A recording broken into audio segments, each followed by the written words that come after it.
Good evening, everybody. Welcome to this evening's Audit Committee, Medway Council's Audit Committee for the 29th of June 2023. Have we got any apologies for absence? No apologies, thank you. Can we approve the record of the meetings of the 16th of March and the joint meeting of committees held on the 24th of May 2023? Can I? Well, Madam Chairman, as I was the only one present at the March, yes, I have read it. It does seem about right to me. So, thank you, Councillor Goulven. Thank you very much for that. Do we have any urgent matters arising? I don't have any. Does anybody have any? Thank you. No urgent matters. Any matters of disclosable pecuniary interests or other significant interests to be declared? No. We haven't got any, thank you. That takes us on to item 5, Audit Committee review of terms of reference.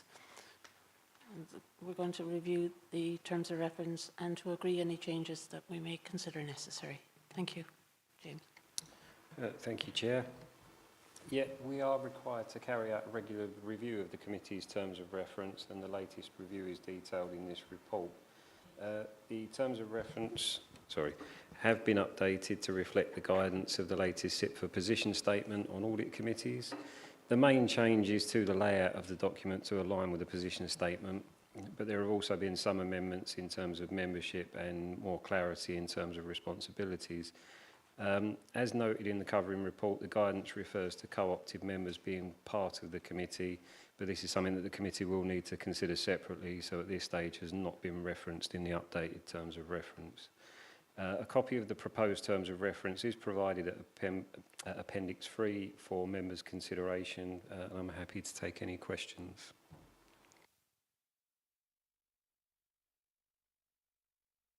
Councillor Nestor, please. Yes, so on page 20, section 3.9, it says that CIPFA recommendation is to have an independent member on audit committee. So if I may propose a report to be provided to a future meeting to review options for appointment of independent members to the committee.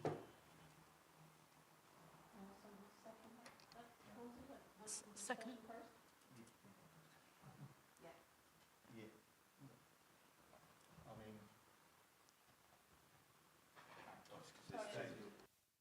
That's all right.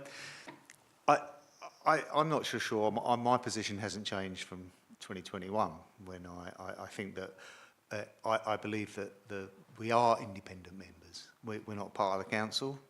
We are independent, and we hold that the audit committee is there for us to audit. And I'm not sure that we need an independent body of people that we probably as a council would have to pay for to get them to attend. I think that we in this room probably have got the ability to be independent and scrutinise anything that we need to do. So I'm not one. My position hasn't changed since 2021.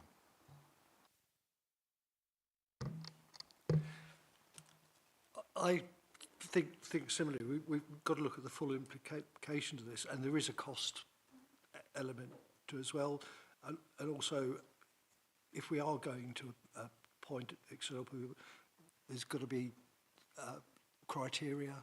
There's got an interview process and all the rest of it. So I think I would certainly support the idea of having a report, because then we can take it forward. So I'll be happy to second the idea of having a report, but I'm going to reserve my position until I've read that report as to whether this is a worthwhile thing to do or not. I've still got a reasonably open mind about it, but I'm just wondering, is all the hassle that it's going to, in order to get those independent people in place, going to be worth it? And unless we can find some really good people from our local community who've got some fantastic skills who are prepared to give those up for very little in return.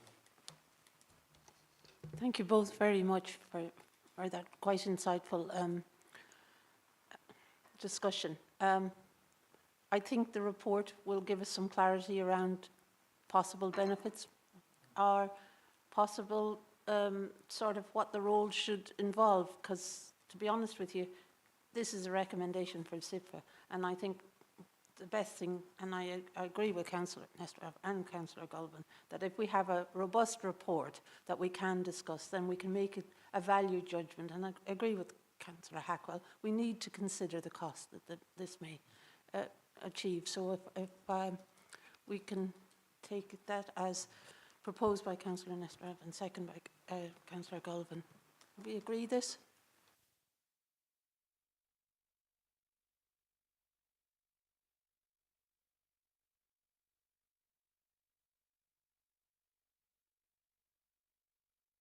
The other recommendations, haven't we, to go back to? Yeah.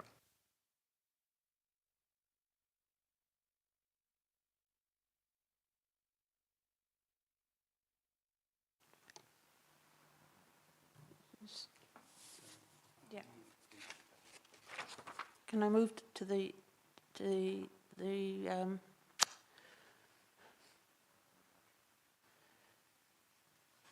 Can I move to the recommendation that's in the report, which is that the committee is recommended to review the revised terms of reference and set out in Appendix 3 to the report and recommended adoption by full council, subject to any decision to add independent members to the committee membership.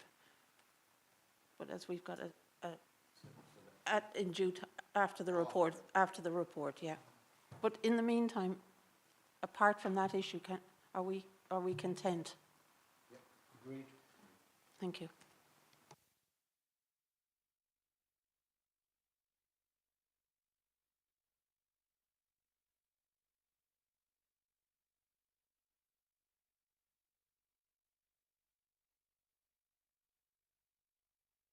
Next item is item 6. It's the National Fraud Initiative Exercise Annual Update. And I ask James Larkin to introduce this report, please. Thank you, Chair. Members last received an update on the National Fraud Initiative exercises in June 2022, detailing the progress with the 2021 and 2021-22 exercises. Since that last update, we've made significant progress with the work from those exercises and the more recent 2022-23 exercise. I should point out that other services are involved in the checking of some of the matches, although ongoing resource pressures does mean that the counter-fraud team have been responsible for checking the majority of matches. All work on the 2020-21 and 2021-22 exercises has been concluded, and a significant proportion of matches received in the 2022-23 exercise have also been subject to their initial checks. This is now the most up-to-date position we have had with ongoing work, and it will allow us to focus some resource on other areas of proactive activity as we move forward. The financial savings noted in the financial implications show the results from the 3 exercises to date, but I must point out these are not wholly in addition to savings detailed in any counter-fraud updates. Obviously you'll see the annual report at the next committee meeting, because any activity dealt with by counter-fraud is recorded as part of our updates, and that includes cases that may have been generated as a result of data matching, such as the National Fraud Initiative. If members have any questions on the report or what's contained in it, I'm happy to try and answer them.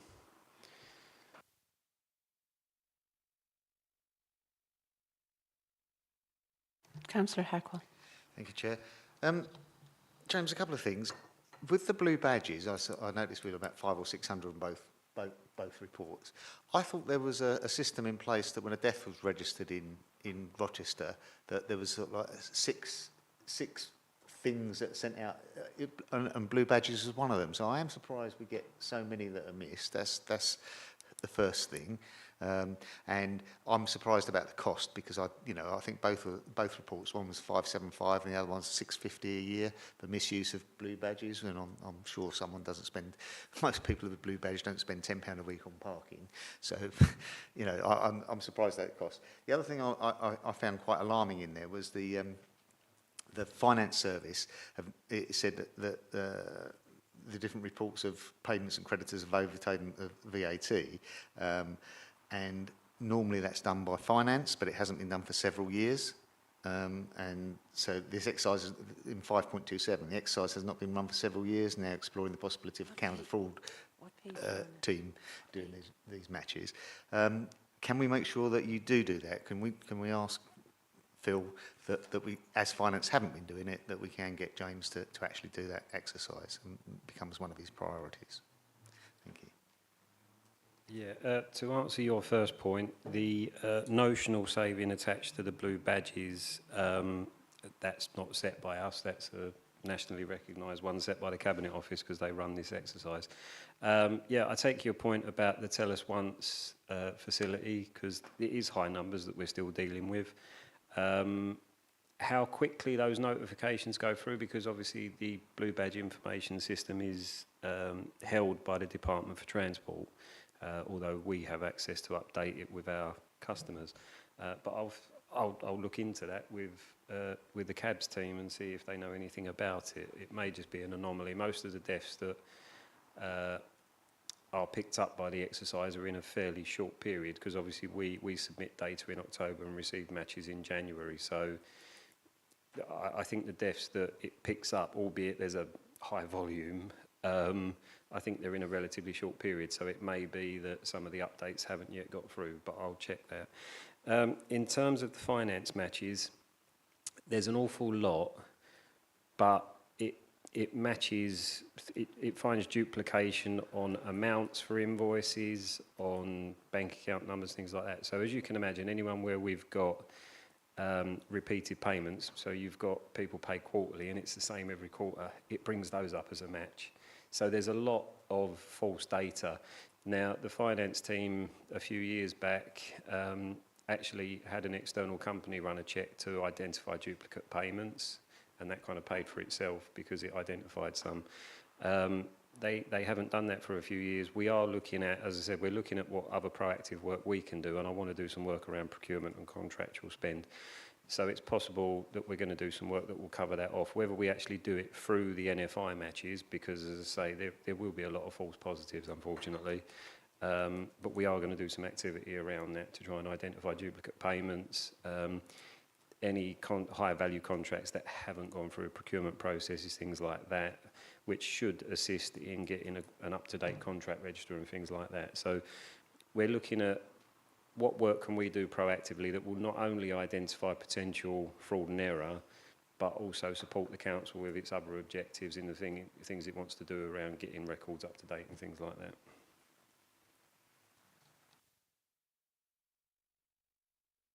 Councillor Goldman. Certainly on the procurement side and the contract register, I think that there is some work that needs to be done. Certainly when I was chairing the procurement board, it was very frustrating that various parts of the council were not bringing their procurement needs to renew contracts forward and quickly enough, and we were often left with a cliff edge situation where the contract had already expired or was just about to expire, and some of these were quite substantial and important contracts, and decisions will have to be made very, very quickly and possibly not given as much due diligence as we'd like. So I think that James is a very, very good point. Just a comment, I think going back to what Phil said earlier about the fraud section not being done by a lot of local authorities, we have from the report in front of us, it shows it has been very, very worthwhile keeping that function going here in Medway and indeed with our colleagues at Gravesham. Thank you, Councillor Goldman. I recognise that we are exemplars, I think, in dealing with this. Any other questions? Any colleagues on the other side? May I suggest then that the committee is recommended to note the report? Agreed. Thank you. To you again, James. James Larkin, to introduce this report on external quality assessment. This is a little bit more complex, so you might have a bit of narrative to provide for us on that one. Thank you, James. Yeah, thank you, Chair. Yeah, I'm afraid it is the Internal Audit and Counter Fraud show this evening. Yes, we are required to have an external quality assessment every 5 years, which is purely for internal audit and is to assess our compliance with the public sector internal audit standards. As you'll see from the covering report, our latest assessment was conducted in February of this year, and I'm pleased to say that we've received a green opinion. We've recognised improvements since the 2018 review and scores above the average for the assessor's local government sector clients. The full report from the assessor can be found at Appendix 1. Now, while this is very positive, there were some recommendations made for potential further improvements, and the matrix at Appendix 2 shows those recommendations and our proposed action, which, if not already completed, or the proposal to reject the recommendations. We're seeking members' approval for the rejection of some of the minor recommendations that we do not feel are necessary, as they are in more subjective areas. And I don't want to speak out of turn, perhaps a little bit more picky than was possibly necessary. We feel it's okay, so obviously we're looking to reject those ones, but you'll see an explanation in the matrix behind that for those where we are proposing to reject. But if members have any questions, I'm happy to take those.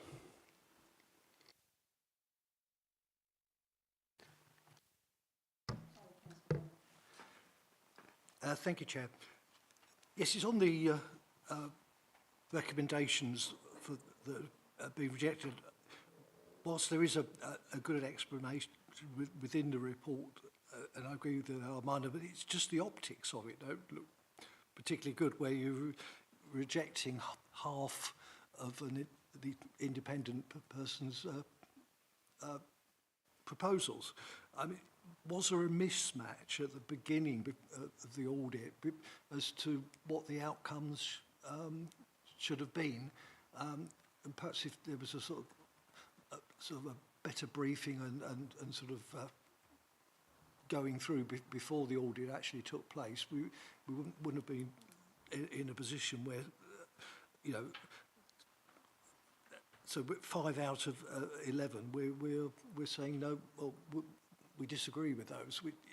I mean, yet the reasons might be very good, but it just, you know, for the man on the water slide omnibus, it might be looks a bit strange that we're rejecting half of an independent auditor's views.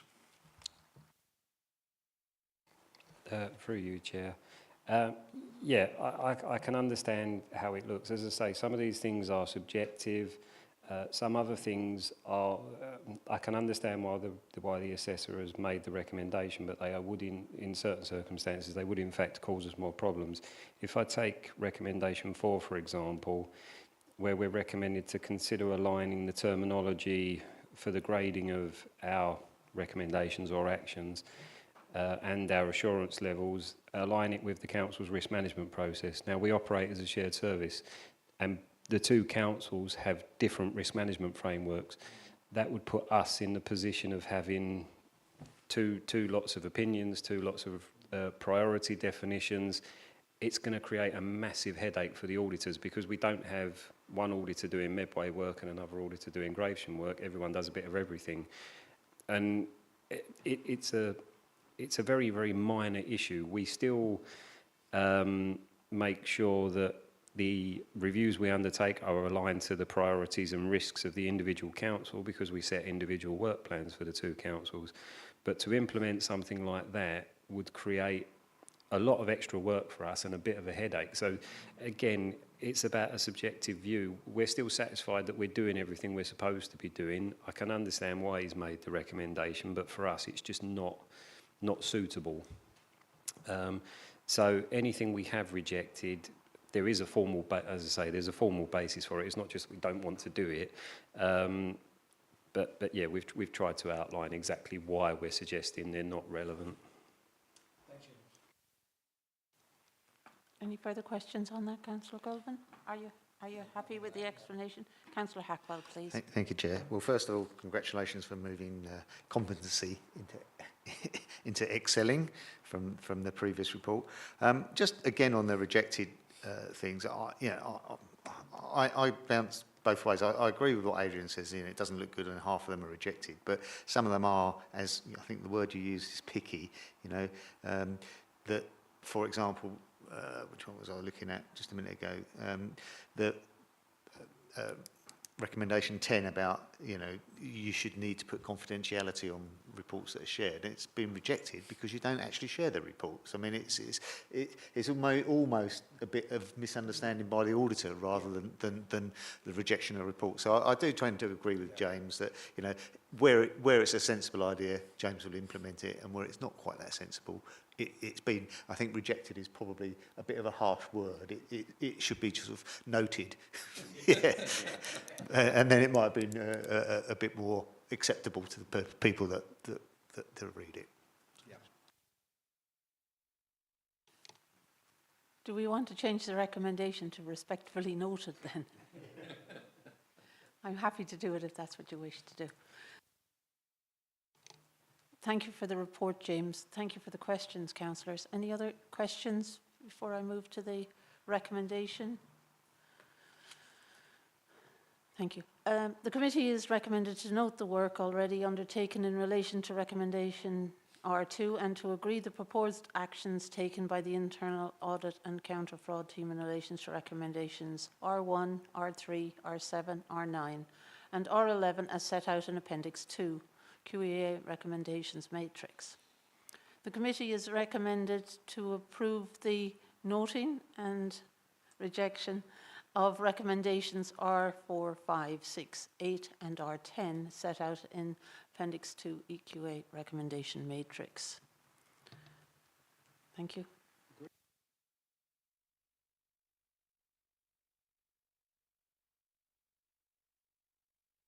Really is the James Act. Sorry. Now we come to the Internal Audit and Counter Fraud Annual Surveys 2023. And I'll ask James Larkin to introduce this report too, please. Thank you, Chair. You'll be pleased to know this is the last one from me tonight. Some of our performance measures are linked to satisfaction with the service, and we issue surveys to gauge that wider level of satisfaction across the organisation. And the last survey was undertaken in 2022. Now, I don't propose to take you through each individual question, but I will give you an overview of the results from each survey. And if it's helpful, I'll break in between the two for any questions. The internal audit survey was issued to service managers and higher senior managers, so assistant directors, etc., and including members, as they're the most people likely to interact with internal audit. While 22 responses may seem relatively low, it's an improvement on the 8 we received last year, and the results are detailed in Appendix 1 starting on page 79. The 22 responses were spread across almost all divisions of the council, including one from an elected member, and the average satisfaction score of 8.64 out of 10 in relation to the services available, and 82.4% of those having received services from internal audit in the last 12 months providing positive satisfaction scores, which is very good. There seems to be a good understanding of the internal audit role, but the Charter, which is one of our key documents setting out our purpose, authority and responsibility, had only been seen by just over 50%. So we're going to be looking at how we can improve that. The majority still feel involved in the preparation of the audit plan, and communication about plan reviews was also felt to be good, although there were some comments for improvement received, which we will look to address. Demonstrating compliance with core principles had mixed results in comparison to last year, but this may be down to the removal of the neither agree nor disagree option.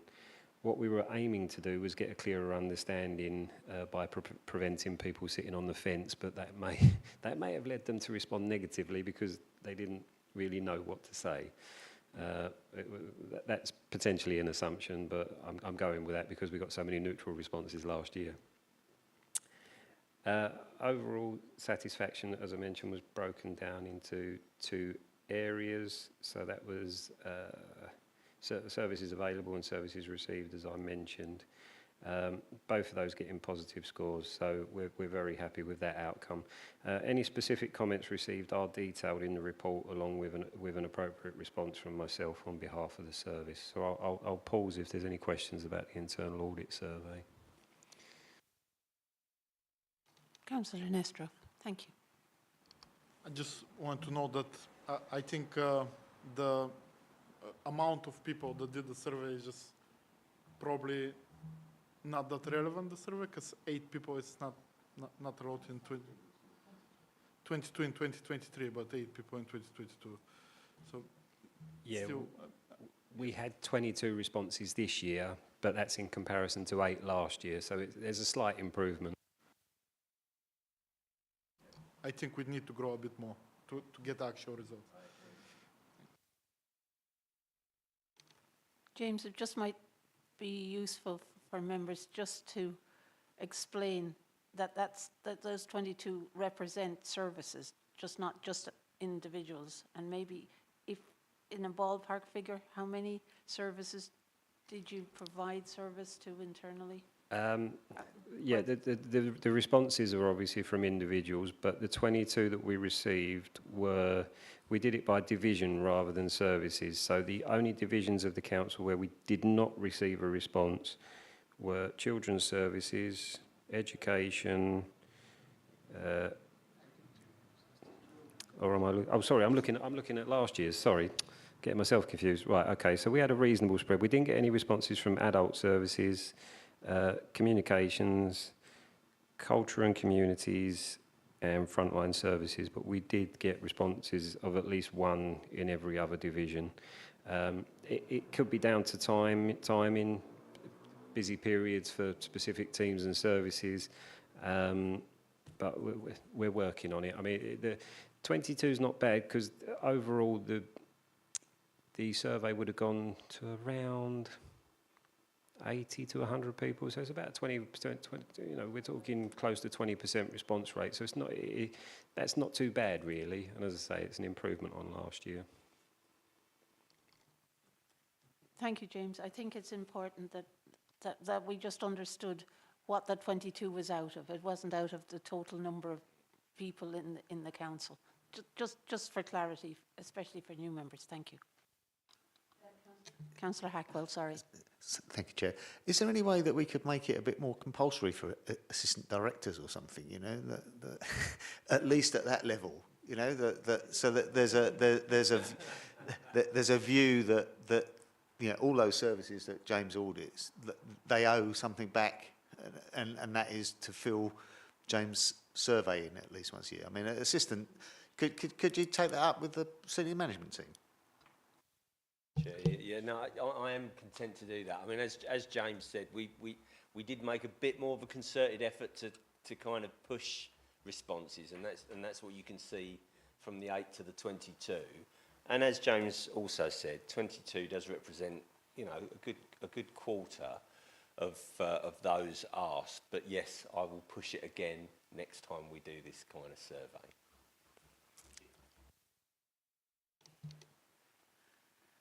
Any other questions? That's all right. I'll move on to the counter fraud survey then. So the results for the counter fraud survey can be found at Appendix 2, which starts on page 89. Now, this survey was made available to all council employees and elected members, and we received 88 responses. It's a good level of response, albeit a little bit lower than the 200 we received last year. We were very impressed with that last year. Despite the work that we've directed to fraud awareness activity, we still had 30% of those responding giving us a negative response in relation to awareness of the team and the services, and over 80% saying they had not had any fraud awareness training in the last 12 months. that is disappointing because we've been trying our best to get round to services and do sessions, and you'll see that when you receive the annual report detailing all of our activity. That lack of awareness has compounded some issues in other areas, as demonstrated by the number of respondents still not aware of all the areas that the fraud team covers, and the lack of awareness of the counter-fraud and corruption strategy, which is obviously a corporate policy. This leads me to question whether things have not been reported purely because people didn't realise they could. So I'm hoping that's not the case, but that thought has crossed my mind.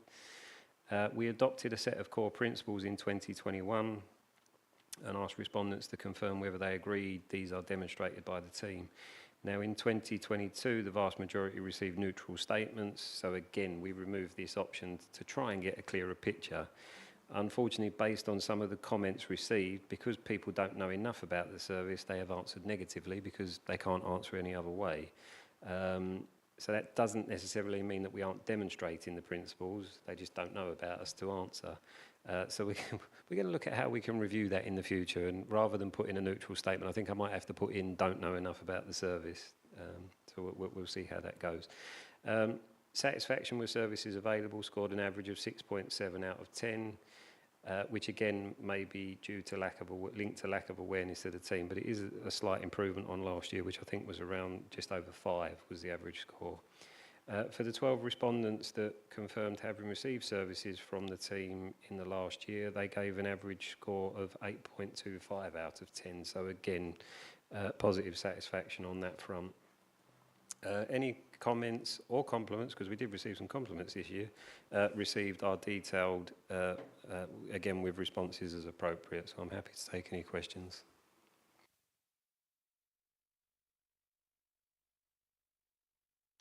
Councillor Nestor, please. Yes, I'm just checking on page 93. It says that I would say more than 80% haven't received any training for fraud awareness in the last 12 months. And on the next page, it's more than half that think that they would benefit if they would receive the training. So can we maybe provide this training? Yeah, as I say, the results of that are quite disappointing because we have put a lot of effort into it. As part of the counter-fraud plan, which we introduced last year, we have dedicated resource to fraud awareness training. Officers from my team we do it in 2 stages. So we'll do introductory sessions with services. So we'll just go along to team meetings and things like that to tell people about our team, the services available, that kind of thing.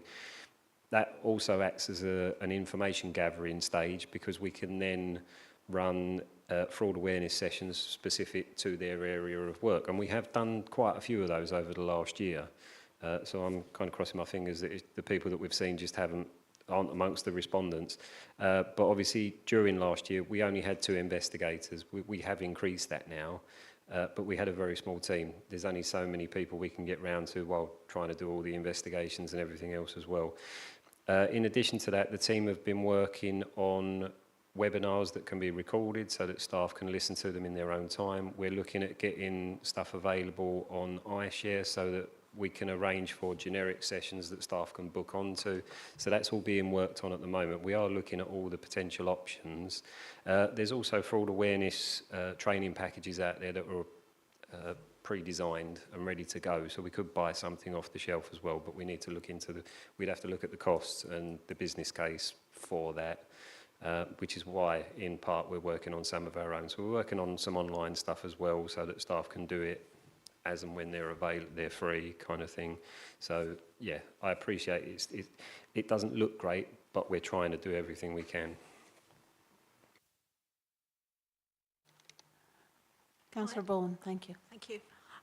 Could you not make fraud awareness training compulsory? We're looking at making it we're also working on a session for induction for new starters. So yes, that would in theory be compulsory as part of their induction training.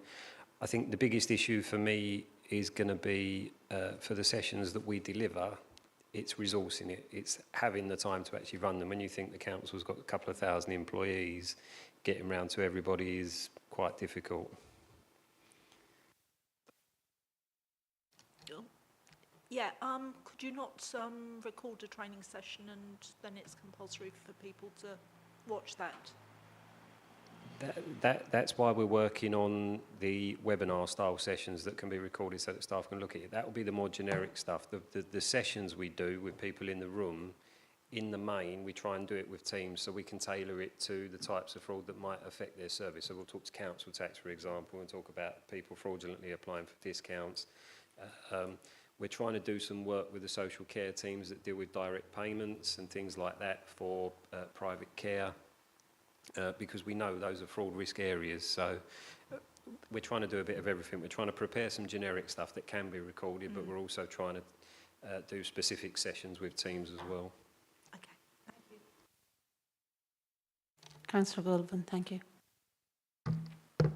I think overall it looks pretty good.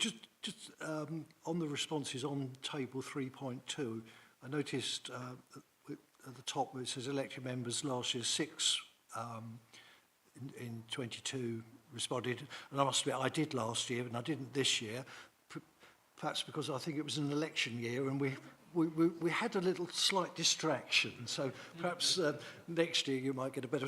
But when you look at the division down at the bottom where it says elected members, it's got 3 responded, but it still adds up to the 88.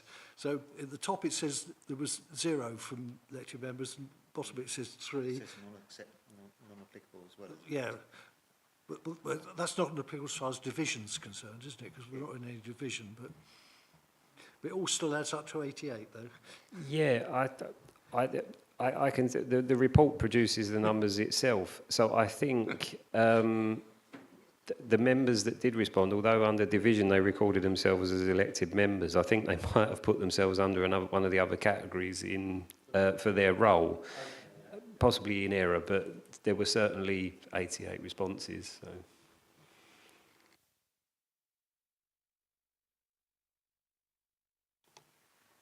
Thanks for the report, James. Thank you, members, for the questions. And I think what this does point out to this committee is that you are doing development work to raise the awareness around fraud. And I think we as members have a certain responsibility to talk to people about it and actually remind people that we do have this function running within this council, which is actually another one of the good things that Medway is doing. So thank you again, James, and your team.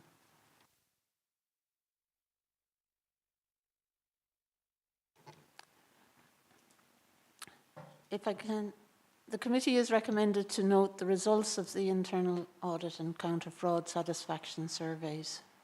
Do we?